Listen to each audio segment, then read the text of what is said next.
आज पहली बार बागेश्वर के कैंटीन में गई और यहाँ मुझे सामान ही नहीं मिला।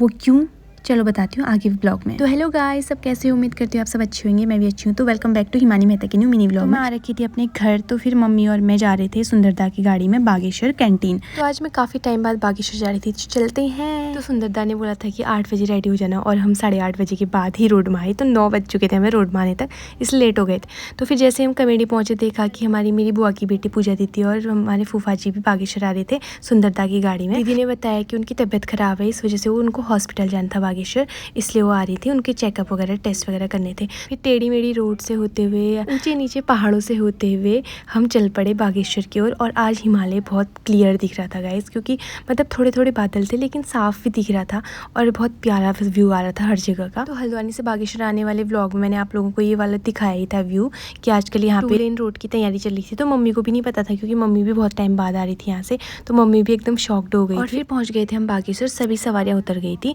सिर्फ बचे थे मम्मी और मैं, क्योंकि हमें जाना था कैंटीन और हम पहुंच चुके थे कैंटीन। लेकिन कैंटीन में बहुत ज़्यादा भीड़ थी। लेकिन गाइस हमारा मिला था यहाँ पे VIP चांस, कि हमारा जल्दी नंबर आ गया था।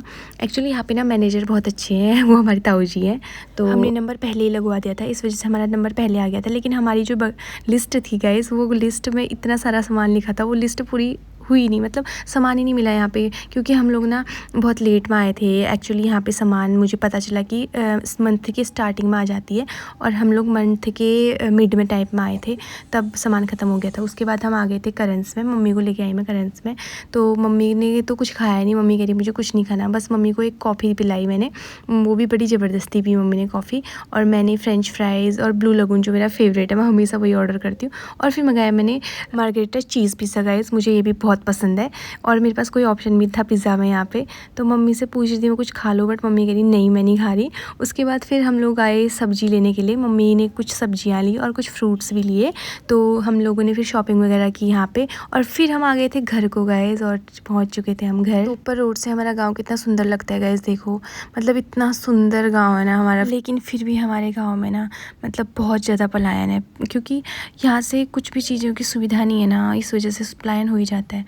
और फिर हम आ गए थे घर वगैरह, और रात हो गई थी गाइस, तो रात को बारिश होने लग गई थी और ठंड तो बहुत ज़्यादा। तो गाइस फिर मिलते हैं नेक्स्ट व्लॉग में, तब तक के लिए बाय बाय, टेक केयर।